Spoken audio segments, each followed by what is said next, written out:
आप सभी को जय मसीह की। खुदावंद यसू के पाक, जिंदा, जलाली और कुदूस नाम में मैं आप सभी को सलाम कहता हूँ। Greetings to you in the name of our wonderful saviour Lord Jesus Christ. मेरे भाइयों, मेरी बहनों, चाहे आप मुझे भारत से देख रहे हैं या आप मुझे भारत के बाहर से, अब्रॉड से देख रहे हैं, मैं आप सभी का इस वचन और इस संगति में स्वागत करता हूं। और मैं आप में से हर एक को बताना चाहता हूं, आज का वचन हम सबों के लिए, पहले मेरे लिए और उसके बाद आपके लिए बहुत ही महत्वपूर्ण है। और मैं जानता हूं कि हम इस तरह के संदेशों को सुनना पसंद नहीं करते, लेकिन मैं जानता हूं जो सच्चे और ईमानदार लोग हैं वो सच्चाई सुनने से कभी दूर नहीं भागते। वो जानना चाहते हैं कि क्या होने वाला है ताकि वो बुद्धिमान हो जाएं। सो आज के वचन में आप बहुत कुछ लर्न करेंगे, गहरी सच्चाइयों को पहचानेंगे जिसको आपने आज तक शायद ही कभी सुना होगा। और मैं ये नहीं कहता कि इन बातों का प्रचार कोई नहीं करता। मैं बहुत सारे प्रभु के अच्छे और महान दासों को जानता हूँ, लेकिन मैं ये भी देखता हूं कि आजकल इस विषय पर बहुत कम बातचीत होती है। कुछ ही लोग हैं जो इस विषय पे बातचीत करते हैं। इससे पहले कि मैं आज के वर्ड को स्टार्ट करूं, मैं आप में से हर एक को थैंक्स बोलना चाहता हूं इन दिनों में आपके उत्साह को देखकर। आप जानते होंगे कि मैंने कुछ समय से बेसिक टीचिंग की एक सीरीज स्टार्ट की है। हमने पहले वीडियोस डाले, प्रेयर कैसे करनी है, बाइबल कैसे पढ़नी है, और हम किस तरह से उपवास कर सकते हैं, किस तरह से हम प्रभु भोज ले सकते हैं, सही कलीसिया हम कैसे फाइंड कर सकते हैं। ये सारी टीचिंग्स मैंने डाली हैं और मैं देख रहा हूं कि बहुत अच्छा रिस्पॉन्स है इस पे। आप में से बहुत लोगों ने हमें कमेंट्स किए हैं कि प्लीज़ इसे जारी रखिए। अब आइए, मैं एक बार फिर से आज के कलाम को मैं आपके साथ शेयर करना चाहता हूं। इससे पहले कि मैं आज के वर्ड को आपके साथ शेयर करूं, मैं उससे पहले एक टॉपिक पे आपसे बात करना चाहता हूं। आप जानते हैं new testament start with wise man. आप जानते होंगे कि जब हम बाइबल को पढ़ना स्टार्ट करते हैं तो हम देखते हैं कि कैसे एक एंजल मरियम के पास आता है और कहता है कि तू गर्भवती होने वाली है। हम जानते हैं वो सिर्फ इंगेज थी, उसकी शादी नहीं हुई थी, और एंजल उसे आकर कहता है कि तू गर्भवती होगी, एक बेटा जनेगी, यीशु नाम रखना। और वो अपने बाप दादा के सिंहासन, दाऊद, परमेश्वर उन्हें कहता है कि परमेश्वर दाऊद का सिंहासन, एक आत्मिक सिंहासन उसे देगा।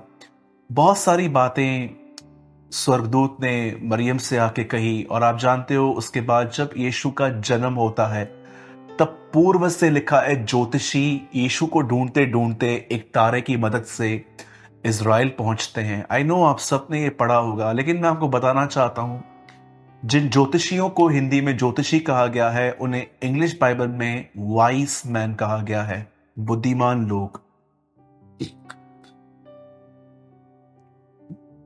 ये बात सच है कि बुद्धिमान व्यक्ति उसे ही ढूंढते हैं। मूर्ख लोग लोगों को ढूंढते हैं, लेकिन बुद्धिमान लोग आज भी उसे ही ढूंढते हैं। जिन्हें सच में खुदा ने विजडम दी है वो आज भी उसे ही ढूंढते हैं कि वो कहाँ है। लेकिन आज मैं आपको एक बुद्धिमानी का एक सेकंड साइन देने वाला हूं, और मैं बिलीव करता हूं आपने ये बहुत बार पढ़ा है, लेकिन आप में से हर कोई आज ऐसा फील करेगा कि इसे एक्चुअली हमने आज समझा है। जो पढ़ी हुई बात थी वो समझ में आई है। एक व्यक्ति ने पूछा, जो आप पढ़ते हो क्या आप उसे समझते भी हो? उसने कहा, जब तक कोई मुझे न समझाए मैं कैसे समझ सकता हूं। यही रीजन है कि हम इतनी ज्यादा संगति करते हैं आपस में, जूम पे, यूट्यूब पे, ताकि हम खुदा के कलाम को जान पाएं। आप जानते होंगे कि जब यीशु मसीह ने मत्ती 5, 6, 7 इन तीनों अध्यायों के अंदर अपनी बातें सिखाई, दीन बनना है, नम्र बनना है, शोक करने वाला बनना है, हृदय का शुद्ध व्यक्ति बनना है। जब हमें कोई सताए तो हमें अपने आप को धन्य महसूस करना चाहिए, चिंता नहीं करनी चाहिए, तलाक नहीं देना चाहिए, झूठी शपथ नहीं खानी चाहिए, दोष नहीं लगाना चाहिए, व्यभिचार से दूर रहना चाहिए, उपवास, प्रार्थना, दान गुप्त में होना चाहिए। आप सारी बातें ये जब पढ़ लेंगे तब उसके बाद यीशु ने इस संदेश को जानते हैं कहां खत्म किया। उसने कहा दो लोग थे, एक मूर्ख, एक बुद्धिमान। जानते हो मूर्ख ने क्या किया? उसने अपना घर बनाना जब स्टार्ट किया तब उसने खड्डे को गहरा नहीं खोदा, लेकिन उसके ऊपर उसने बिल्डिंग बनाई। लेकिन बुद्धिमान ने जानते हैं क्या किया? उसने बहुत गहरा खड्डा खोदा और उसके ऊपर बिल्डिंग बनाई। अगर आप इन दोनों की बिल्डिंग को देखें तो आपको लगेगा कि ये बहुत सेम है, लेकिन ये सेम नहीं है। एक ऐसी चीज है जो दिखाई नहीं देती, लेकिन वो सत्य है, और वो है नींव, फाउंडेशन। जानते हो एक बुद्धिमान आदमी की साइन क्या होती है? वो फाउंडेशन को गहराई से खोदता है, पर उसकी फाउंडेशन दिखाई नहीं देती। इट मींस वो परमेश्वर के वर्ड को इतना अंदर डालता है, इतना अंदर डालता है कि आपको उसका वचन नहीं दिखता, लेकिन आप उसको स्ट्रांगली देख सकते हैं। आज मैं आप में से हर एक से पूछना चाहता हूं, आप सोचिए जब रिलेशनशिप खराब होते हैं तब हम कितना स्ट्रेस में आ जाते हैं। जब आप अपने उस परिवार को देखते हो जिसके लिए आप सालों से प्रार्थना करते आए हो और उनका उद्धार नहीं हुआ है, जब आप उनको देखते हो तो आपको कितना स्ट्रेस होता है। आपका वो पति जो शराब पीता है, आपकी वो पत्नी जो खुदा को नहीं मानती है, जब हम उनको देखते हैं कि ये लोग प्रभु में नहीं है, हम कितने परेशान हो जाते हैं।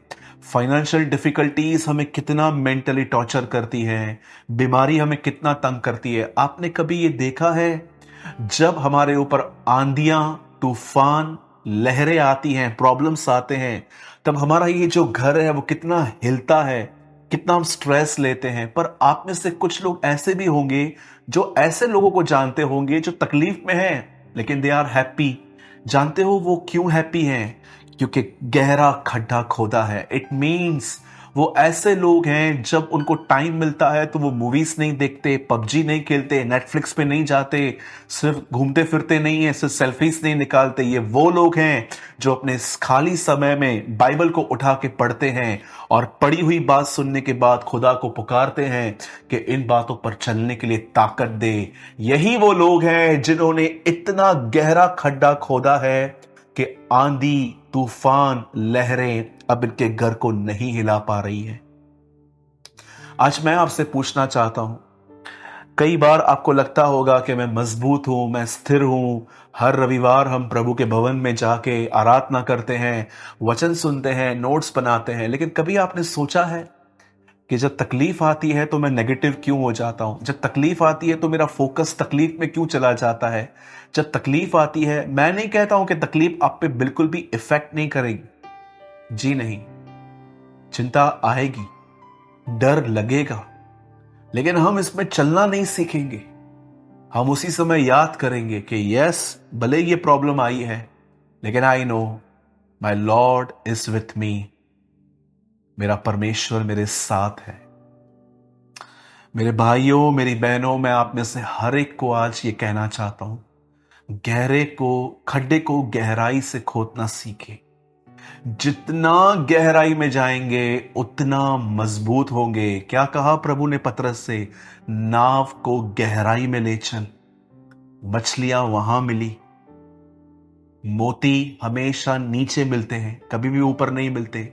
याद रखिए, स्विमिंग कभी भी बोर्ड पे नहीं सीखी जाती। जैसे हम स्कूल में जाते हैं और एक ब्लैक बोर्ड पे हमारी टीचर एक चौक लेके सिखाती है, स्विमिंग ऐसे नहीं सिखाई जाती। स्विमिंग के लिए आपको पानी में जाना पड़ता है, ट्रेनर आपको छोड़ देता है, तब जाके आप अपनी टांगें, अपने हाथ हिलाते हैं और आप सीखते हैं। जब तक आप खुदा के साथ समय नहीं बिताएंगे, आप कभी उन गहराइयों को नहीं समझ पाएंगे। आप देखिए, एक चलती हुई मीटिंग में भी आप एक धोखा खा सकते हैं। अब मैं प्रचार कर रहा हूं, आप सुन रहे हैं और आपको सब यहां पर समझ में आ रहा है कि मैं क्या बात करूं, और जब हम समझ जाते हैं तो हम संतुष्ट हो जाते हैं कि यस, ये बात तो सही है। याद रखिए, इतना काफी नहीं है। आपको इस मीटिंग को लास्ट में पूरा होने के बाद क्या आपने वो प्रैक्टिकल किया? इसीलिए यीशु ने कहा, many will understand, few will find. बहुत लोग समझेंगे, लेकिन कुछ ही लोग हैं जो उस नैरो गेट में, उस सकरे मार्ग में प्रवेश करेंगे। समझना, इंटेलेक्चुअल, मैं कई बार किसकी प्रीचिंग सुनता हूं तो मुझे सेकंड्स में समझ में आ जाता है कि ये बंदा इंटेलेक्चुअल है, कि ये बंदा पवित्र आत्मा से बोल रहा है। कुछ लोग बाइबल को याद करते हैं, प्रीच करते हैं, इससे कोई फायदा नहीं होता। ये सिर्फ इंटेलेक्चुअल नॉलेज है। लेकिन जब हम बाइबल में से गुजरते हैं, जब हम वचन के साथ चलते हैं, तब हमारी सेवकाइयां सामर्थ्य होती हैं, हमारे शब्दों में जिंदगी होती है। मेरे भाइयों, मेरी बहनों, परमेश्वर ने हम सभी को अलग अलग वरदान दिए हैं। किसी को प्रभु ने प्रचार का, तो किसी को शिक्षा देने का, तो किसी को प्रभु ने बुद्धि दी है, तो किसको कलीसिया में प्रभु ने मेषपाल करने वाला ठहराया है। लेकिन एक टाइम, एक चीज हम सबके साथ बरोबर है। खुदा ने हमें 24 घंटे दिए हैं और हम इन 24 घंटों में क्या करते हैं, कितना समय खुदा को देते हैं, ये हमारे ऊपर है। भजनकार कहता है, आप जानते होंगे भजन संहिता 90 मोसेस के द्वारा लिखा गया था, मूसा के द्वारा। एक ब्यूटीफुल बात मूसा ने वहां लिखी है, हमें अपने दिन गिनने की समझ दे ताकि हम बुद्धिमान हो जाएं। मूसा जानता था कि वो 100 ईयर्स का हो चुका है। अब वो ये प्रभु से समझना चाहता था कि मेरे कितने साल हैं ताकि मैं और अच्छे से तेरे साथ चल पाऊं। मेरे भाइयों, मेरी बहनों, हम नहीं जानते हैं कि हम कब इस दुनिया को छोड़ के जाएंगे। आज हालात बुरे हैं, मैं जानता हूं कि प्रभु हमारे साथ है, हम उस पर भरोसा करते हैं, लेकिन हम नहीं जानते कि उसने हमें यहां पर कितना टाइम रखा है। मैं आप में से कहूंगा, जब परमेश्वर आपको समय दे रहा है तो उस समय खुदा को दो। एक बुद्धिमान व्यक्ति की ये निशानी है, वो खड्डे को गहरे से खोदता है, नीचे तक जाता है, और जितना आप नीचे जाएंगे उतनी ही आपकी ये इमारत, ये जो आपका माइंड, आपका जो बोलने का तरीका है, जो आपका हार्ट है, स्ट्रांग बनेगा। मैं फिर से कहूंगा, बुद्धिमानों की ये निशानी है, वो उसे ढूंढते हैं, वो खड्डे को गहरे से खोदते हैं। मैं विश्वास करता हूं अपने आज के वचन से जरूर कुछ लर्न किया होगा। और अब आइए, मैं आपके साथ आज का वचन शेयर करना चाहता हूं। और मैं जानता हूं कि आपको ये टाइटल बिल्कुल पसंद नहीं आया होगा, क्योंकि आज इस विषय में बहुत कम लोग बात करते हैं। लेकिन मैं हमेशा प्रभु से कहता हूं, प्रभु क्या आप मुझे वो संदेश देंगे जो आजकल कोई प्रचार ही नहीं करना चाहता। और प्रभु विश्वास योग्य है, उसने हमेशा मुझे ऐसे संदेश दिए हैं। मैं नहीं कहता कि जो मैं प्रीच करता हूं वो और नहीं करते, लेकिन बहुत कम लोग हैं जो आज के विषय में मैं जिससे बात करने वाला हूं उस विषय पे बात कर रहे हैं। मैं चाहता हूं आप सभी मेरे साथ खोलें मत्ती की किताब और उसका 3 अध्याय।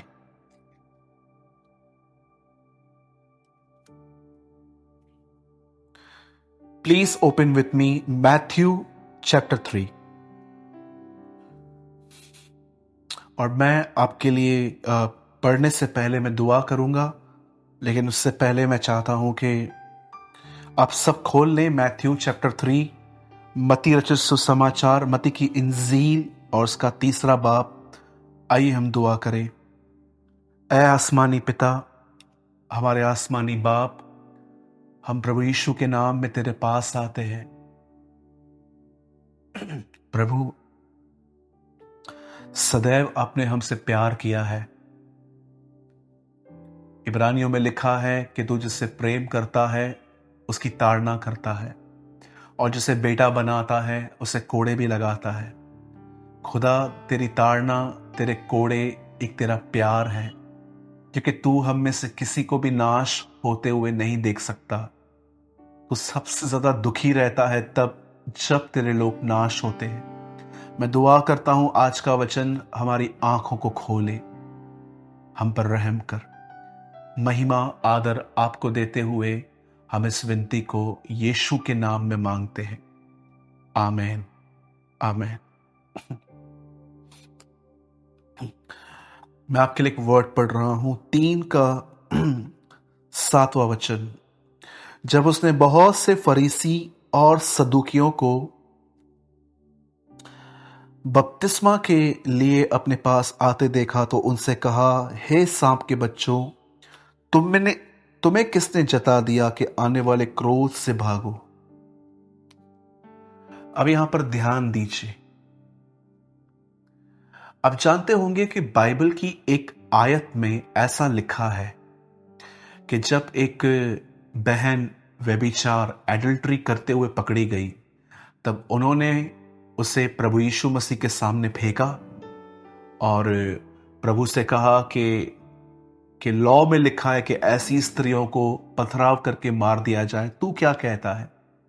तब आप जानते होंगे कि प्रभु ने उनसे कहा कि तुम में से जिस किसी ने पाप नहीं किया है वो उसे पहला पत्थर मारे। और बाइबल बताती है कि वो वहां से चले गए और वो स्त्री और यीशु मसीह जब रह गए तब प्रभु ने उससे कहा, क्या कोई नहीं था? उसने कहा, कोई भी नहीं। तब प्रभु ने उससे कहा, मैं भी तुझ पे दंड नहीं लाता। इंग्लिश में लिखा है, I will not condemn you. मैं तुझे कंडेम नहीं करता, मैं तुझे जज नहीं कर रहा हूं। जा और फिर पाप मत करना। व्यभिचारी बहन से कहा गया, जा फिर पाप मत करना, माफी मिली। आप देखते होंगे जब जीसस क्रॉस पे टंगा हुआ था तो उसके पास में एक चोर टंगा हुआ था जिसने कहां ना कहां महसूस किया कि वो गलत जिंदगी जीता आया है। और प्रभु ने ऐसे व्यक्ति को कहा कि तू आज मेरे साथ स्वर्ग लोक में होगा। आप जानते होंगे कि वो हत्यारा होगा, उसने बहुत सारे, क्योंकि रोम की सरकार किसी को भी ऐसे ही नहीं मारती जब तक वो सीरियस क्राइम के एक गंभीर अपराध में दोषी न ठहरे। इवन आपने देखा होगा यीशु मसीह के लिए भी ऐसा कहा गया था ताकि उसको सजा मिले कि ये रोम को टैक्स पे करने के लिए, ये रोम को कर देने के लिए मना करता है। गवर्नमेंट के प्रति उसको फंसाया गया। मैं क्या समझाना चाहता हूं आपको कि ये हत्यारों से कहा गया तू मेरे साथ स्वर्गलोक में होगा। व्यभिचारियों से कहा गया कि मैं तुम्हें दंड की आज्ञा नहीं देता। लेकिन यहां पर फरीसियों से क्या कहा गया? ये वो लोग हैं जो यरदन नदी पे यूहन्ना के प्रचार को सुन रहे थे और यूहन्ना प्रचार कर रहा था, अपने पापों से मन फिराओ और लौट आओ। और बाइबल बताती है सब लोग आ रहे थे। लेकिन जब यूहन्ना ने इन्हें देखा तो यूहन्ना इनको बपतिस्मा देने के लिए नहीं, उल्टा वो उनको डांट रहा है। और देखिए उसकी डांट में शब्द क्या है, हे सांप के बच्चों। आप जानते हो सांप के बच्चों का मतलब क्या है? The children of devil. आप जानते हैं जेनेसिस के अंदर शैतान ने जिस जानवर को, जिस एनिमल को यूज किया था वो सांप था। और सांप बाइबल में हमेशा से शैतान का एक चित्र रहा है। और यहां पर यूहन्ना उन्हें कहता है, हे सांप के बच्चों, इट मींस तुम डेविल की तरफ से हो। और वो उनको कहता है, तुम परमेश्वर के क्रोध से कैसे बचोगे? और यहां लिखा गया है, आने वाले क्रोध से भागो। एक ट्रांसलेशन में लिखा है कि तुम कैसे बचोगे। मेरे भाइयों, मेरी बहनों, मैं आपसे पूछना चाहता हूं, आपने लास्ट टाइम कब परमेश्वर के क्रोध पर पूरा संदेश सुना था? आजकल बहुत सारे गुडी गुडी, या तो मैं कहना चाहता हूं कि गुड़ की तरह मीठे मीठे संदेश आए हैं। चर्च में आओ, छुटकारा मिलेगा। मैं छुटकारे के बिल्कुल भी खिलाफ नहीं हूं। मैं चाहता हूं कि हमारा छुटकारा हो। तुम्हें ये मिलेगा, मुझे तुम्हें वो मिलेगा। मैं इन संदेशों के खिलाफ नहीं हूं। यस, हमें आशीष चाहिए, आशीष हमारे जिंदगी को कंफर्ट करती है, मैं मानता हूं। लेकिन मैं ये जानना चाहता हूं, आखिर ये पैसेजेस हम कब प्रीच करेंगे और हम कब सुनेंगे इनको? आजकल बहुत सारे लोग जब YouTube ऑन करते हैं तो वो देखते हैं कि ये बंदा जो है ये बहुत अच्छा बोलता है, जो मुझे चाहिए प्रोफेसी, ये बंदा मेरे लिए बोलता है healing. You know the Bible says last के डेज में लोग अपना प्रीचर खुद ढूंढेंगे, लेकिन कई सारे लोग ऐसे भी होंगे जिनको परमेश्वर चाहेगा कि ये इनको सुने, लेकिन वो उसको नहीं सुनते हैं। वो अपनी प्रीचिंग खुद डिसाइड करते हैं कि यस ये मेरा पास्टर, वो मेरा पास्टर। क्यों? क्योंकि वो बात करता है जो हमें चाहिए। आज मैं आपको बताना चाहता हूं क्रोध क्या होता है। कई सारे लोगों ने कोविड-19 के अंदर जब उनकी अब जो वेव आई थी, जो बड़ी डेंजर थी महाराष्ट्र में, आप जानते हैं हमारी चर्चेस आज भी बंद है। भारत में बहुत सारी जगहों से लॉकडाउन निकल चुका है। कुछ जगहों पर शाम तक है, कुछ जगहों पर 2 बजे तक है। लेकिन मैं आपको बताना चाहता हूं इस कोविड-19 के टाइम पे बहुत लोगों ने वीडियोस बनाए कि ये खुदा का एंगर है, ये खुदा का क्रोध है। जी नहीं, कोविड खुदा का क्रोध नहीं है। याद रखिए। आप कितने लोगों को मरते हुए देख रहे थे इन दिनों में? एक दिन में 5,000, 10,000। क्रोध एक साथ करोड़ों को लेके जा सकता है, अरबों लोगों को लेके जा सकता है। वो इतना खतरनाक होता है। आज मैं आपके साथ शेयर करना चाहता हूं कि खुदा का क्रोध क्या है और वो किन लोगों पर आएगा। यहां पर लिखा गया है कि तुम्हें किसने जता दिया कि आने वाले क्रोध से भागो। आखिर क्यों जॉन द बैप्टिस्ट ने फरीसियों को कहा कि तुम्हें किसने जताया कि इससे भागो? तुम्हें तो फेस करना पड़ेगा। वो क्यों कह रहा है? क्योंकि जब फरीसी वहां पर आए तो कहां ना कहां जॉन अपनी आत्मा में समझ गया कि इन्हें कोई पछतावा नहीं है, ये सिर्फ और सिर्फ एक नियमों का पालन करने में व्यस्त है। आप जानते हैं, मैं आपको एक ऐसी सच्चाई बता सकता हूं जो आपको हैरान कर सकती है। आप जानते हो, बहुत सारे जो लोग जो इन दिनों में बाइबल पढ़ रहे हैं, उनका खुदा के साथ कोई कंसर्न नहीं है। वे मसीह में आए, उनके साथ चमत्कार हुआ, उसके बाद उन्होंने बाइबल लिया, पढ़ना स्टार्ट किया। पहले वो कुछ और करते थे, अब ये वो किताब पढ़ते हैं। लेकिन वो हमेशा बाइबल को एक नियम के तौर पे पढ़ते हैं कि मुझे एक अध्याय पढ़ना है। लेकिन जब परमेश्वर उनको ये कहता है कि तूने इस बंदे को माफ नहीं किया है, इसे माफ कर, तब वो इन वचनों को इग्नोर कर देते हैं। उन्हें सिर्फ बाइबल पढ़नी है, लेकिन बाइबल में से खुदावन क्या बोलना चाहता है उसके लिए वो पूरी तरह से बहरे बने हुए हैं।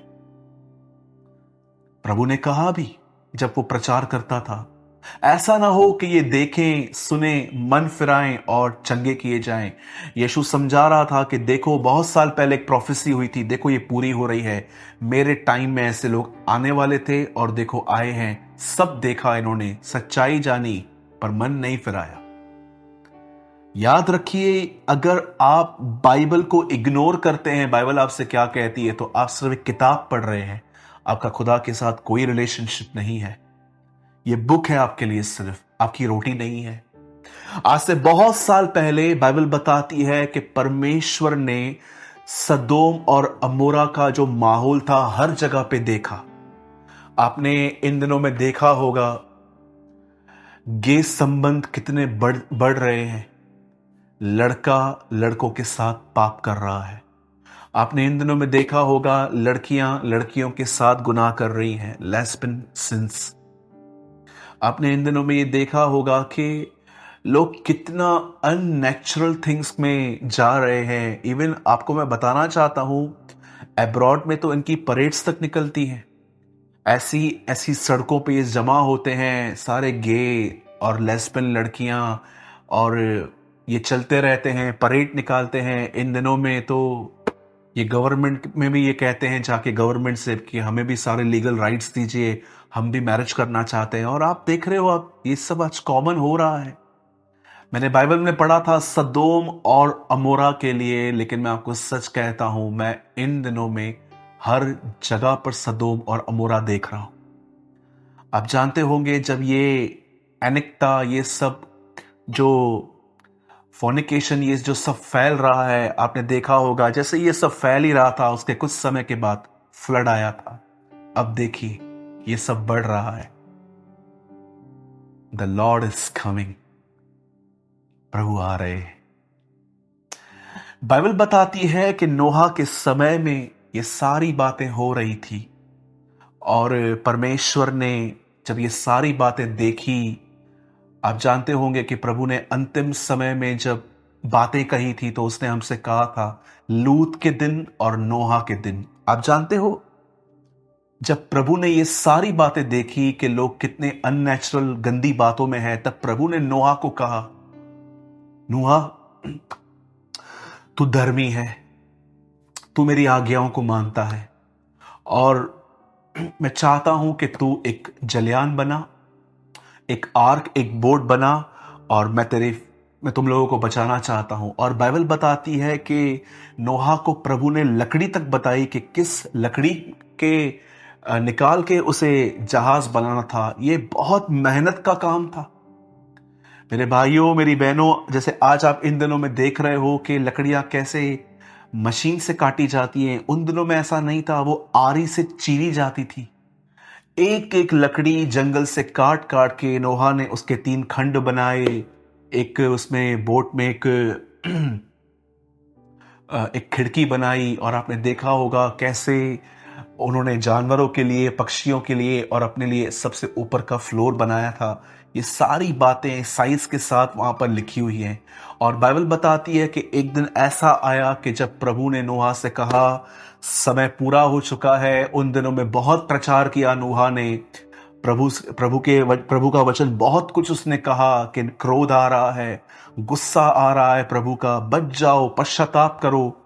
आपको शायद उत्पत्ति में ये कहते हुए मिलेगा, ये पढ़ने के लिए मिलेगा कि नूह ने प्रचार किया था, लेकिन पतरस में लिखा है धर्म का प्रचारक नूह, अ प्रीचर ऑफ राइचियसनेस।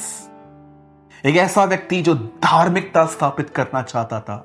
यीशु मसीह ने पहली चीज जो गॉस्पेल में रिकॉर्ड हुई है, उसे पहली चीज जानते हैं क्या कही है?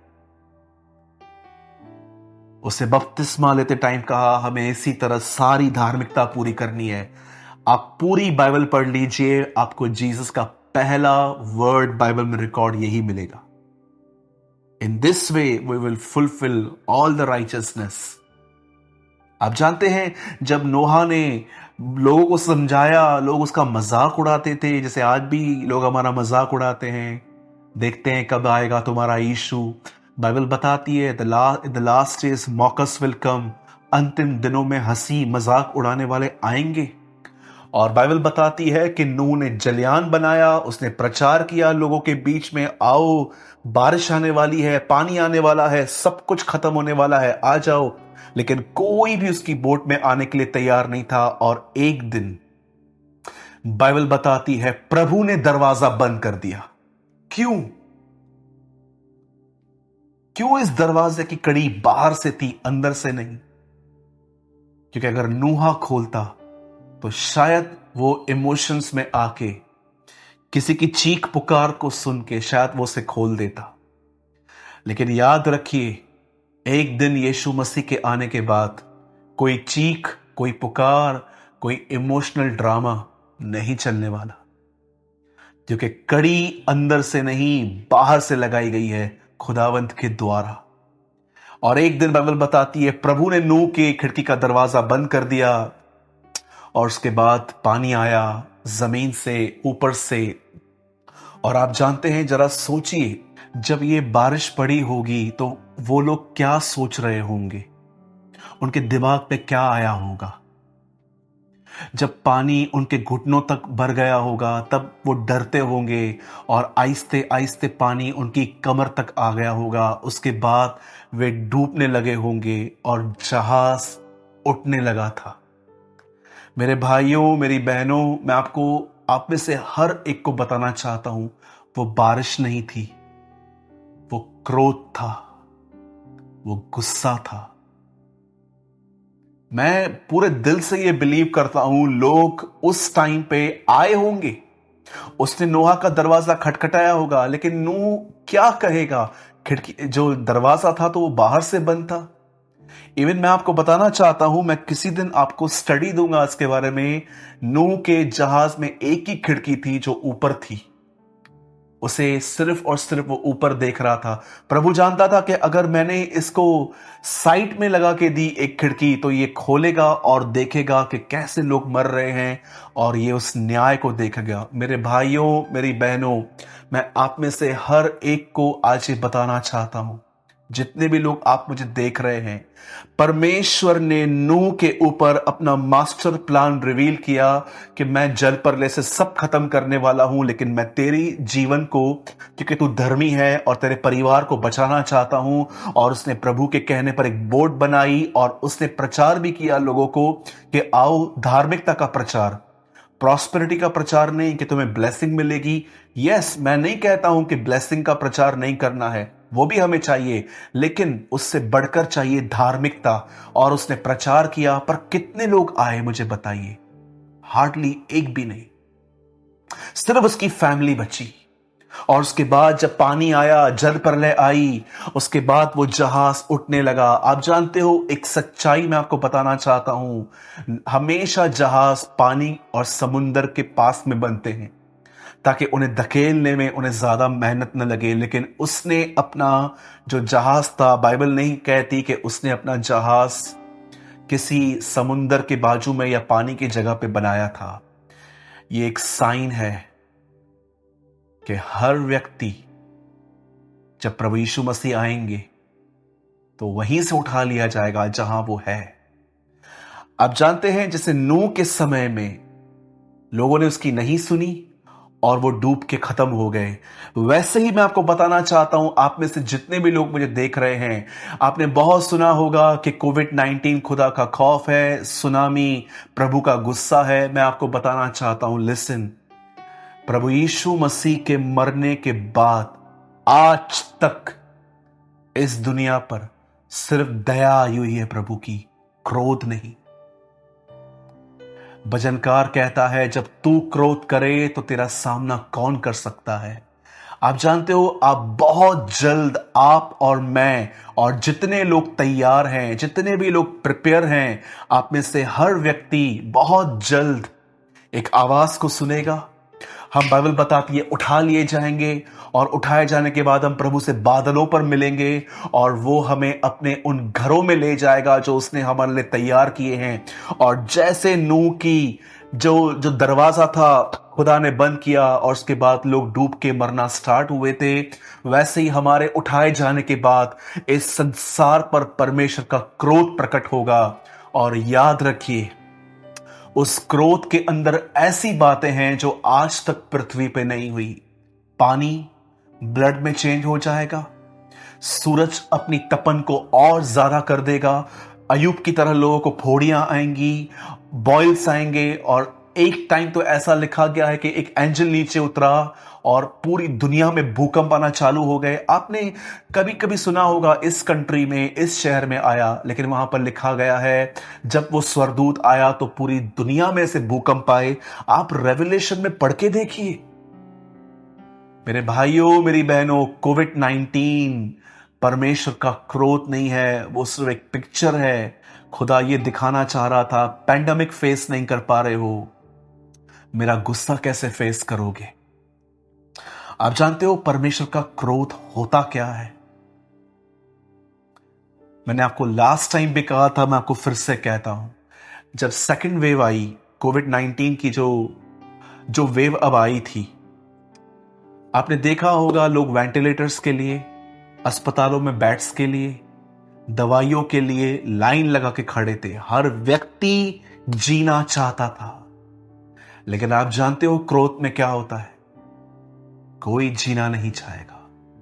इसलिए यीशु ने, इसलिए रेवोल्यूशन में लिखा है, वे पहाड़ों से कहे कि हम पर गिरो, लेकिन पहाड़ भी नहीं गिरेंगे। पहाड़ भी कहेंगे नहीं गिर सकते, खुदावन ने मना किया है। ब्रदर, मैं बचना चाहता हूं, मैं क्या करूं? मैं अब जो आपको समझा रहा हूं, प्लीज इस बात पे ध्यान दीजिए। जरा सोचिए, प्रभु नूह को कह रहा है जहाज बना, नूह ने मेहनत करना स्टार्ट की। मेहनत करते करते जरा सोचिए, उसके अंदर ये ख्याल नहीं आते होंगे कि परमेश्वर ने कहा है पानी आएगा। मैं इतना बूढ़ा हो चुका हूं, मैं इतने सालों से यहां पर रह रहा हूं, मैंने आज तक पानी नहीं देखा है। क्या ये मेरे खुद के विचार तो नहीं है, या मेरा माइंड मुझे डिसीव तो नहीं कर रहा, या मुझसे शैतान ने तो बात नहीं की है। जरा सोचिए, उसके ख्याल उसे कितना तंग करते होंगे। उसके बाद जब वो लोगों को समझाता होगा, लोग उसे इग्नोर करते होंगे, लोग कहते होंगे कि ठीक है हम शाम को आएंगे तुझसे बात करेंगे, अभी तो तू जा। या कई बार आप लोग उसे बुरा भला कहते होंगे। अब ये दूसरी आवाजें चालू हो गई कि लोग भी बिलीव नहीं करते। पहली आवाज ये थी कहीं ये मेरे दिमाग की बात तो नहीं है। और जरा सोचिए, एक व्यक्ति इतने सालों में नहीं आया। क्या नूह ने कभी ये नहीं सोचा होगा मैं गिव अप कर दूं, ये लगता है मेरे ख्याल हैं। वो बंदा हमेशा सारी बातें इग्नोर करके अपने जहाज को बनाता रहा, उसने तैयार किया। हम कई बार हम सोच भी नहीं पाते हैं कि हम क्यों रुके हुए हैं। हमें कोई किसी ने कहा भाई आपने तो धर्म बदल दिया है, आपको तो पैसे मिल गए हैं, हम चर्च जाना बंद कर देते हैं। हमें कई लोग कहते हैं कि आप ऐसे हो वैसे हो, हम 2 दिन वहां पर बिजी हो जाते हैं। कई बार हम इतना खाना खा लेते हैं कि हम खुद लेजी हो जाते हैं। हमारी आपने देखा हम कितना रुक रुक के चलते हैं। लेकिन नूह ने अपनी आवाज, शैतान की आवाज, लोगों की आवाज, सारी बातों को इग्नोर करके उसने परमेश्वर की मानी। इसीलिए इब्रानियों 11 अध्याय में उसके फेथ के बारे में बातें की गई।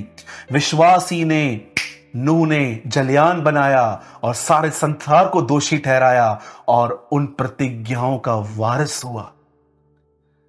मेरे भाइयों, मेरी बहनों, अगर आप सच में चाहते हैं कि परमेश्वर का क्रोध आप पर ना आए, याद रखिए परमेश्वर का क्रोध 2 लोगों पे आने वाला है। एक, जिन्होंने सुसमाचार को सुन के नकारा है, मुझे ये यीशु नहीं चाहिए। दूसरा, जिन्होंने सुसमाचार को स्वीकार तो किया है पर वो खुदा के साथ चलते नहीं है। 2 लोग, 1 who reject gospel and 2 जिन्होंने गॉस्पेल को एक्सेप्ट तो किया है पर वो खुदा के साथ चलते नहीं है। मैंने कितने लोग इन दिनों में देखे हैं। लॉकडाउन में प्रभु ने उन्हें इतना टाइम दिया, पबजी खेलते हैं, नेटफ्लिक्स पे मूवियां देखते हैं, गप्पे मारते हैं फोन पे सारा सारा दिन, मॉल्स में जाते हैं, पूरी लाइफ सेल्फी सेल्फी फोटोज। आपको क्या लगता है ये नॉर्मल लाइफ है? कि नॉर्मल लाइफ नहीं है। मेरे भाइयों, मेरी बहनों, याद रखिए ये संदेश आपको डराने के लिए नहीं है कि गुस्सा आ रहा है।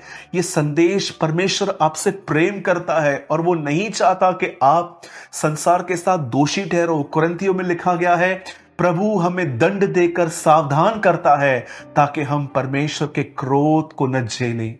परमेश्वर की मर्जी नहीं है कि हम सब उसके क्रोध को फेस करें। प्रभु चाहता है हम उद्धार पाएं, हम उठाए जाएं, हम अपने घर में जाएं और हम वहां पर रहें। मेरे भाइयों, मेरी बहनों, आप में से हर वो व्यक्ति जो मुझे देख रहा है, मैं भाई सूरज प्रेमानी आप में से हर एक को संदेश देता हूं, परमेश्वर आपसे प्रेम करता है और वो नहीं चाहता कि आप उसके क्रोध को देखो, वो चाहता है आप उसके उद्धार को देखो।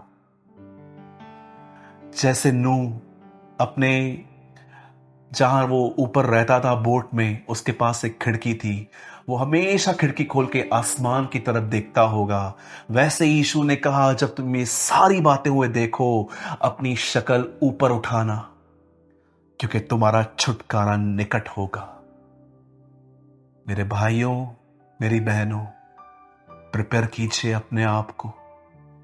खुदा ने आपको समय दिया है, उस समय को पैसों की तरह खर्च करो। मैं आपको फिर से कहता हूं, मुझे बिल्कुल भी ये पसंद नहीं है कि मैं अपना संदेश इस बात पे पूरा करूं कि आप सब सुन के लास्ट में कहो वाओ व्हाट अ मैसेज, क्या संदेश था। जी नहीं, मुझे ये इमोशनल वे से अपना मैसेज पूरा नहीं करना है ताकि लोग नीचे कमेंट्स करके लिखते हैं क्या प्रचार था। मैं अपना हर संदेश इस किताब पे पूरा करना चाहता हूं। मैं आज भी आपको यही कहना चाहता हूं, मेरे भाइयों, मेरी बहनों, खुदा ने आपको समय दिया है। मैं आपको कहना चाहता हूं, वचन को अध्ययन करें, अपने जीवन को जांचें आप कहां हैं। और खुदा अगर आपको आपकी कोई गलती दिखा रहा है तो उससे माफी मांगिए, ऑनेस्ट बनिए, ईमानदार बनिए। क्रोध आ रहा है। जब तक इस दुनिया में कलीसिया है तब तक आप कभी खुदा का क्रोध नहीं देखोगे। याद रखिए, कभी भी नहीं। बहुत लोग कहते हैं कोविड-19 खुदा का क्रोध है, उसका एंगर है। कुछ लोग कहते हैं कि सुनामी आई, ये उसका क्रोध है। मैं आपको कहना चाहता हूं, नूह ने जलयान बंद किया, प्रलय आ गई। लूत सदोम और अमोरा से निकला, आग आ गिरी। जब तक कलीसिया इस दुनिया में है, ये परमेश्वर कभी भी हम पर क्रोध नहीं करेगा। जिस दिन कलीसिया चली गई, जिस दिन पवित्र आत्मा उठा लिया गया, जिस दिन अनुग्रह उठा लिया गया, आप सोचिए, मध्यस्थ बैठा हुआ है इन दिनों में, दुआ कर रहा है, पिता इन्हें माफ कर। जिस दिन वो हमें लेने के लिए आ गया, मध्यस्थ वहां से निकल जाएगा, उठ जाएगा और खुदावन अपना क्रोध इस पृथ्वी पे जाहिर करेंगे। हमेशा याद रखिए, कई बार बाइबल के अंदर यह समझाया गया है कि प्रभु न्याय करने के लिए नीचे उतरा। सदोम और अमोरा को उसने देखा, बाबेल की टावर को उसने आके देखा।